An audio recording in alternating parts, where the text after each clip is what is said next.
Well, welcome everyone to Lunch's office in Paddington. It's so lovely to see everyone and here tonight in support of Cuddles and the amazing work that you guys are doing in India for children battling cancer. The format of tonight is going to be a presentation from Kobe on Cuddles and the work that they're doing, followed by a talk by Darshi on lunch, who we are, why we're here, how you can get involved, followed by a quick Q&A, any questions of interest, followed by some drinks, snacks, food upstairs in our office. So, some brief introductions. All of you probably know Kobe already, but for those who don't, she's mummy to Nandini and Aditi, serial cuddler at home, worked and wife to Amit.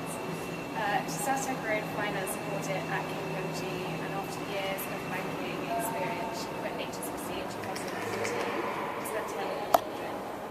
She joined Cuddles as a consultant in September, and she's balancing work and home, you'll find her at the piano or finishing her Jane Austen course. What is the course? That's so fascinating. You should go on Future Learn. Have a look at Future Learn, and it's a one-of-a-kind certificate course. Yeah, it's a free online course. Well, you do have to pay for the certificate, etc. But it's fabulous because I looked for it, and there's only one course which is run by the Southampton University. That's a master's in Jane Austen, and this is the only sort of mini course that encapsulates a lot of that. So it's a wonderful course to do. So that's what I'm doing aside of Cuddles. Sounds amazing. And Darshi is a founder and CEO of Lunch, which founded in April 2018. She's got a background as a chartered accountant, working for Standard Chartered. She's an impact investor, executive coach, and she sits on multiple boards for non-profits and for-profits as an advisor and director. She's a visionary, an entrepreneur, and she specialises in leveraging emerging technologies. And in addition to all of this, she's wife to Rowan, mummy to Tara, and dog mummy to Safa. We all love to. And team member of an amazing team. Yes, team member of Too Much, which is the representative tonight. And then we also have Amit. Amit is in financial services, co-managing an emerging markets fund. His three passions are his family, investing, and Cuddles, where as a board member he's supporting the setup of growth of Cuddles in the UK. So without further ado, Tony. Thank you so much, Emily.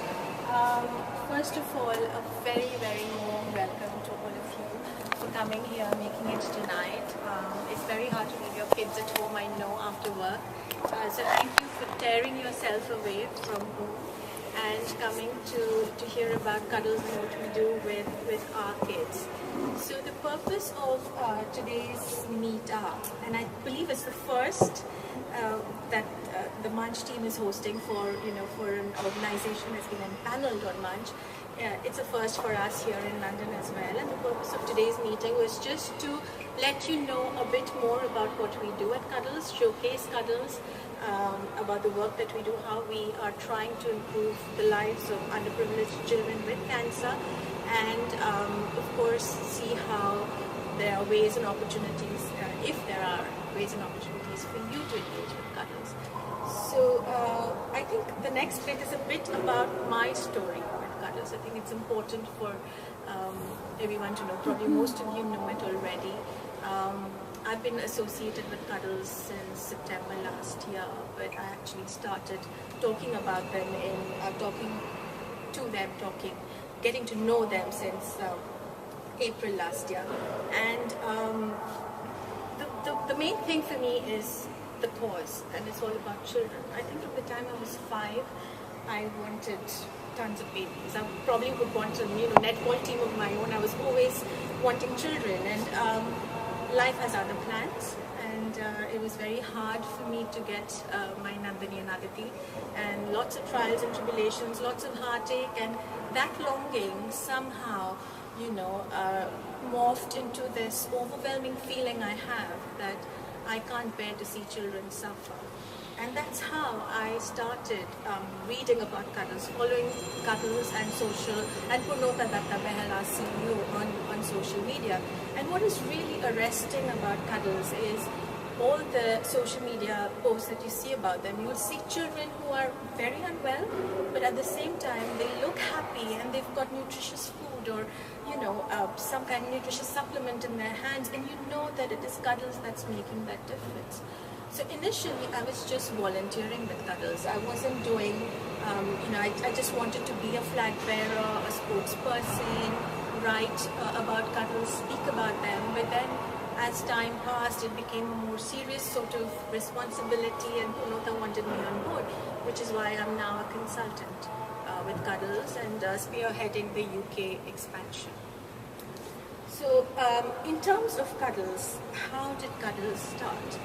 Lodha was visiting Tata Memorial Center in Bombay, which, as you probably know, is one of the premier institutions for cancer treatment in India. And she happened to notice how the children there looked so malnutritioned and how difficult it appeared that their treatment, how hard it was for them physiologically. And the key ingredient missing in the treatment was nutrition. And that is an idea that she hit upon in 2012, and it was unique because there's no other not-for-profit in India covering nutrition for underprivileged children with cancer. So in 2012, we were a nascent organization. We're now across 25 hospitals in 17 cities, grown huge over the last few years. And I think it's her vision which has brought us to this stage. A little bit about cancer and pediatric cancer and how things have changed from 30-40 years ago to now. So let's talk about this young girl, Tia, who's 16. It's 1990. She has a very rare form of bone marrow cancer, bone marrow leukemia. She comes from a well-to-do family who can, give her the best of best treatment. She has access to resources, but she still doesn't make it. She was my cousin, a very, very dear cousin. And fast forward to today, things have changed. This particular form of cancer has now got an 80% chance of recovery, a 5-year survival rate. So there's been so much research that has gone into pediatric cancer that the rate of recovery for common cancers has gone up from, let's say, 3 out of 10 kids to about 8 out of 10 kids now. And in the UK, Cancer Research UK says that about 1,800 children every year are entering, are getting diagnosed with cancer. But that's not the case in India.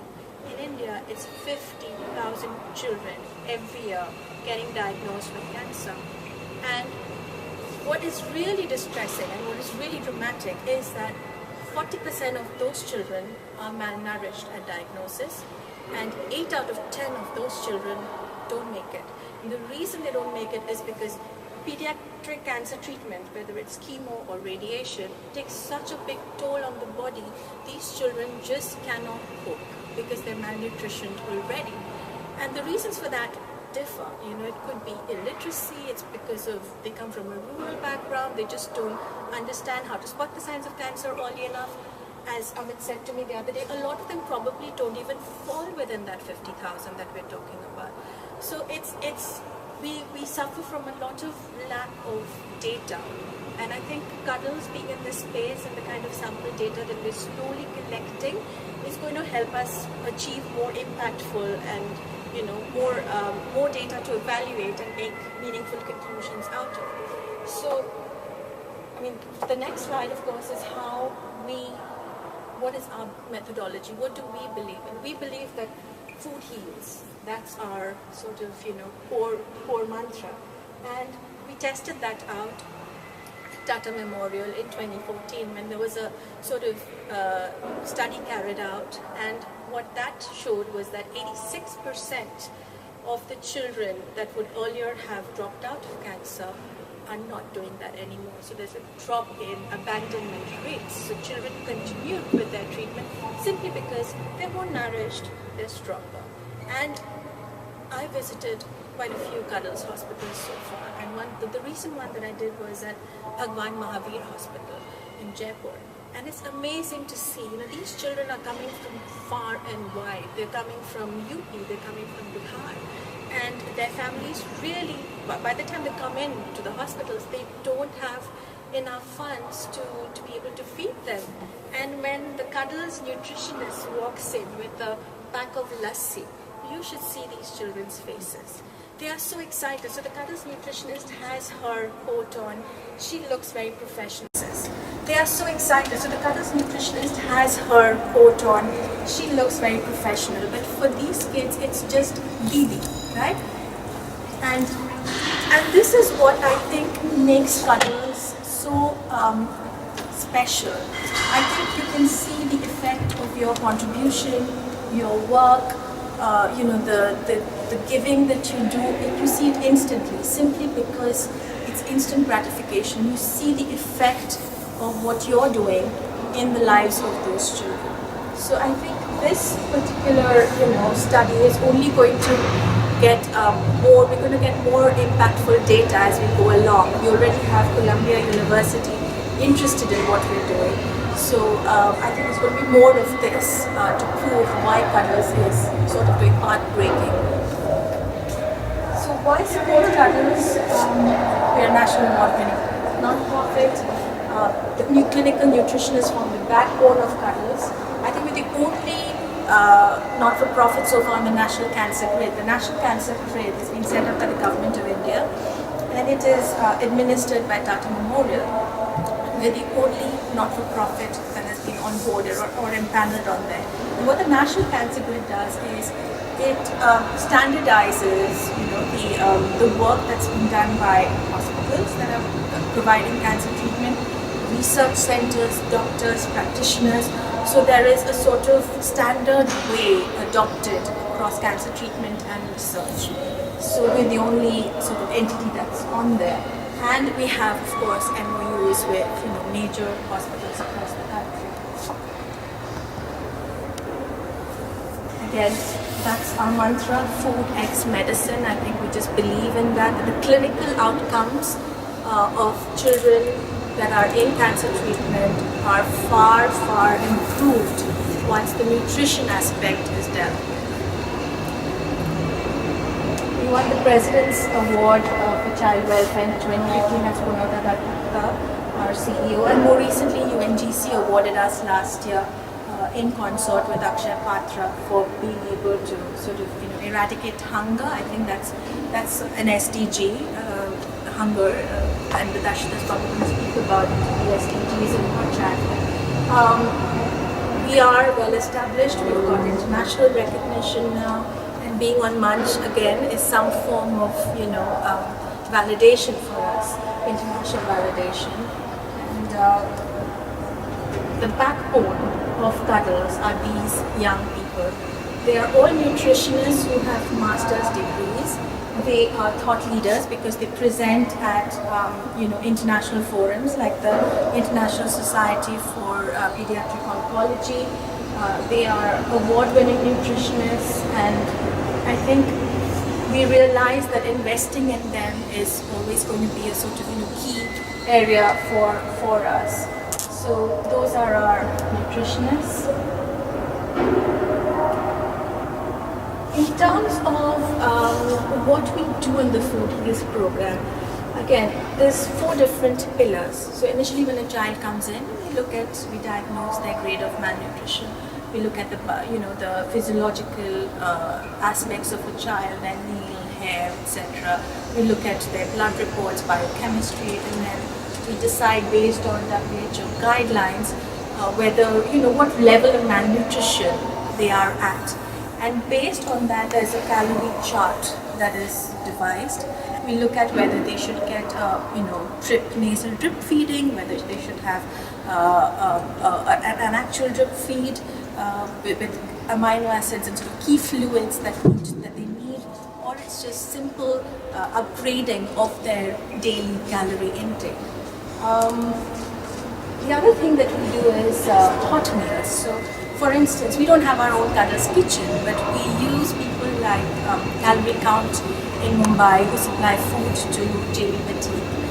We use them to provide hot meals for our children, because a lot of them, even if whether they're inpatients or outpatients, they don't have access to fresh hot meals. So it gets cooked on a daily basis, and when you see a child with a tray of hot khichdi, which is like a broth, I guess. When you explain it in English, it's got rice and lentils, you know that they're at least set for the rest of the day. So we have people providing that. On a daily basis, the nutritionists go around supplying them with egg and bananas and things like that, so that they're more fortified. And in terms of ration baskets for families that are coming from outstation, who sometimes actually live on the streets or on the pavements outside the hospital. And if they have some access to cooking facility within the hospital, or let's say a sanatorium where they've been given space, then what Cuddles does is provide them ration baskets. And they then take away those cereals and are able to cook, using cereals, pulses, ghee, etc. for the 21-day period that the child is in treatment. And caregiver support, I think that is very important, because of illiteracy.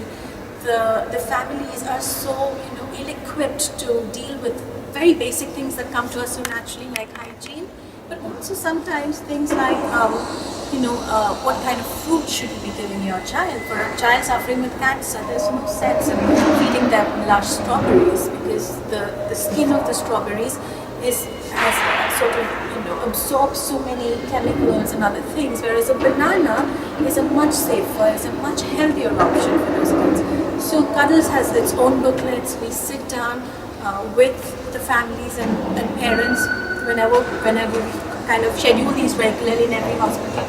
And I think that gives a lot of information to these parents to take away with them.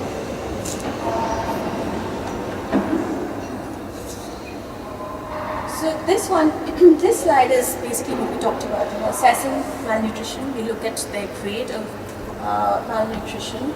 We give them support, monitor progress. So that's our methodology. Who are we impacting? Our macrocosm, children, of course, but doctors as well. I was reading a testimonial from a doctor at NRS Kolkata. And while it was a glowing testimonial about Cuddles and what we do, what really strikes you is the fact that he says, "Thank you for drawing our attention to nutrition." I think across pediatric cancer hospitals and centers in the country, doctors just don't have the time to talk about nutrition. It often gets ignored. And so this was a very important validation for the kind of work that we're doing, because it makes doctors happy and motivated to stay with the hospitals they're working with, simply because children are continuing treatment and you see positive outcomes. So in 2018-19, you might want to go to the slide. No, just one more. Just go up. No, just go to the next one.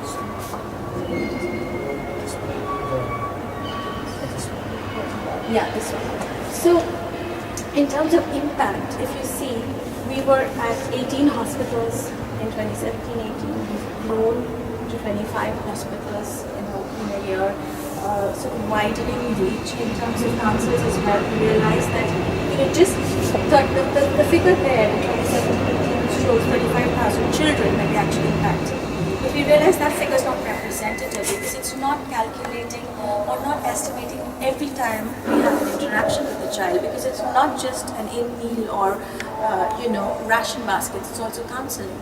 So what we've now done is based on hospital beds, inpatients, outpatients data, number of days that the nutritionists are working, we figured out that we're actually closer to between 150 and 175,000 estimated councils a year. So that figure better represents the kind of impact we have in terms of numbers.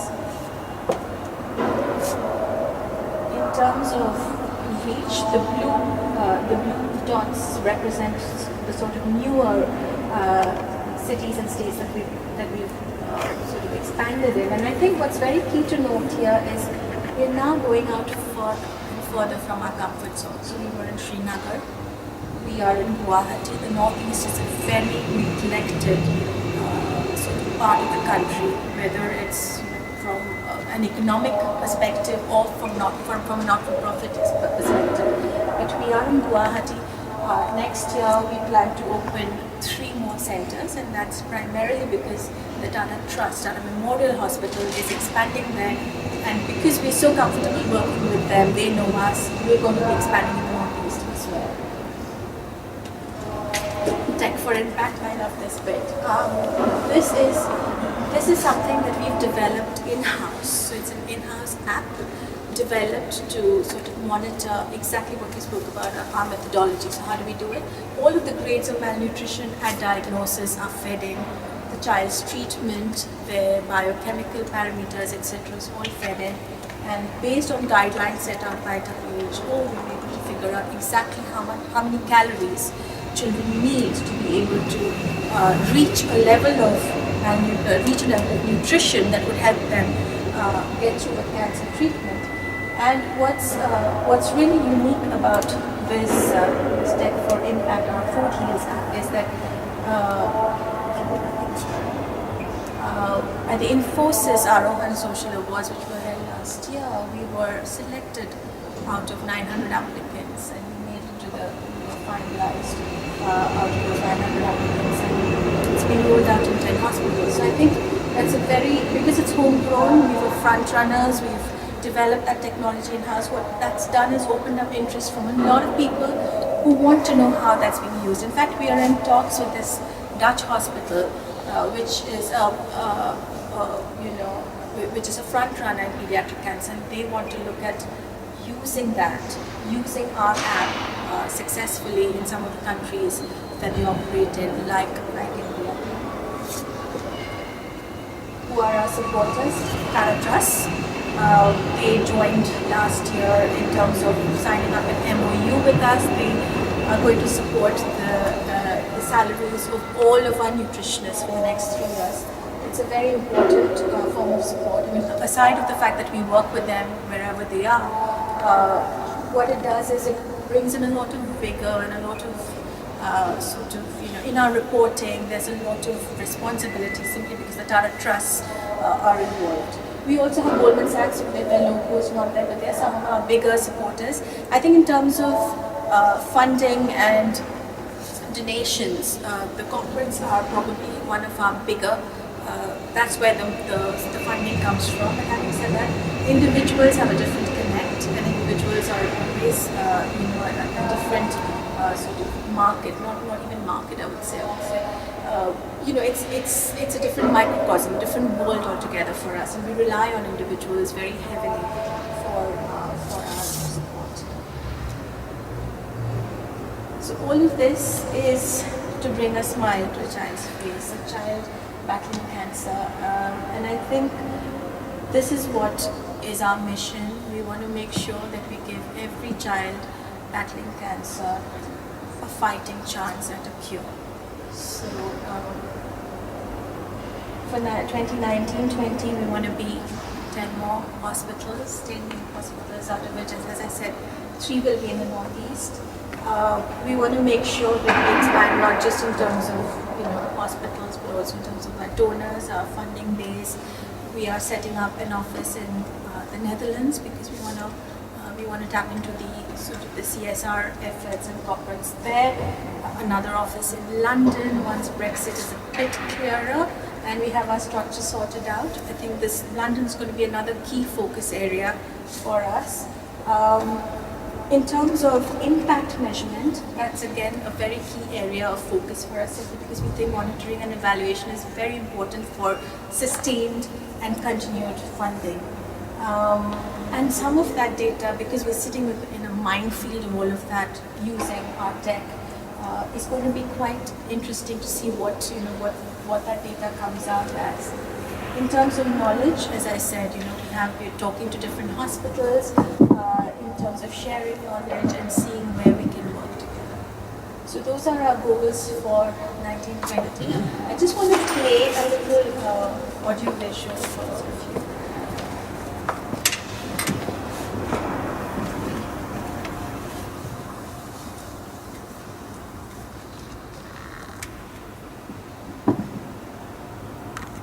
मेरा treatment खत्म होगा तब मैं Spiderman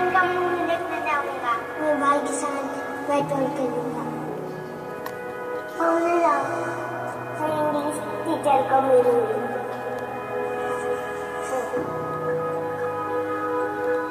मुझे बड़े होकर singer बनना है। मैं बड़ा होकर इंजीनियर बनूंगा, डॉक्टर बनूंगी। जैसा वो मेरा इलाज कर दे वैसे उनका भी इलाज करूंगी, दवाई गोली दूंगी, इंजेक्शन दूंगी। सुपरमैन, पूरी लोग